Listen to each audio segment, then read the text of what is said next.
voleti.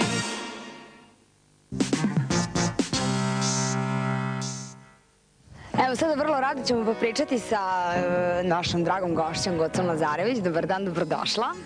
Zdravo svima i tebi i tako to.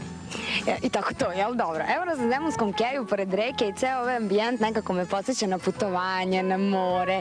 Ajde da malo skrenemo priču u tom pravcu, se slažeš? Na uživanje? Može. Ajde da čujemo od Goce, na primjer, gde je bilo, kako da to sad formulišemo, možda najlepše ili možda najružnije ili najsmešnije ili odaberi sama moment? Pa, inače sam zaključila da ono što je lepo, to smatramo normalnim i veoma retko se sećamo tih nekih detalja sa nekog lepog putovanja. Ja uvek imam asocijaciju na nešto što je neuobičajeno.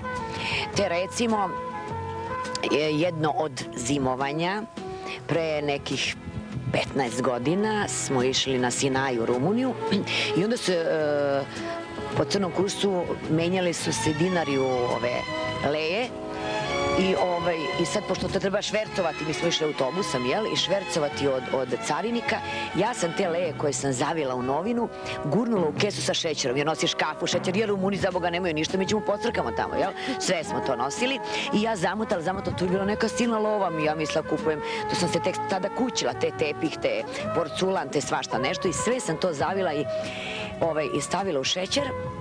I pored mene je stajala ta ručna torba, ja sam sedela napred i u jednom momentu, ja sam se kasnije toga setila, da kad je naglo vozač zakočio, ja sam iza njega sedela, moja torba se pala i sve se rasulo. Kupila stvari onako, nabacala u torbu i kad smo stigli u sobu, ja počela da raspakujem stvari i odjednom se setim da sam ja imala i tih novaca. Pitaju muža, gde su ti pare? Ja kao, evo tu nema. Kesa se rasula, šećer se prosuo, novina nema, novca nema, ja juriš u autobus, oni već očistili autobus, ja pitam šofera, da li ste vidjeli zamotane novine, oni kao, ne gospođo, ništa mi to nismo našli. Mislim, prirodno i normalno, on kad je, to mora da je palo na one stepenice s njegove leve strane i da on to počistio, mislim, greh na moju dušu, on sam zna da li je uzeo ili nije, ali uglavnom, mene je muž tako napao, ja sam toliko plakala pred 2 autobusa turista, glupačo, pa to samo ti možeš, pa zar sav novac koji smo poneli, pa šta sad da radimo, sad ćeš da se vratiš autobusom, doneseš drugi, ja onako uplakana sva, zamisli kad kreneš na zimovanje, nismo imali kintu, a ne poznajemo nikoga, onda smo mi upoznali te naše nove prijatelje s kojima smo zajedno zimovali tako što smo svakog tražili po malo para i onda smo beležili od ovoga toliko, od ovoga toliko, od ovoga toliko da preživimo to zimovanje. Ja predlažem da čujemo jednu lepu pesmu. Ajde, ja bih predložila da to bude duet, pošto ti ovak razgovaramo o nekim veselim stvarima ili nekim koji bi trebalo da nekoga obraduju, nasmeju.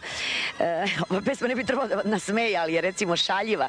Duet Beki i Goca, već u našem stilu šaljivom, jedna pesma koja kaže mene majka othranila medom. Dobro, da glasamo, da li smo svi za, svi smo za, dobro, puštamo Beki i Goca duet.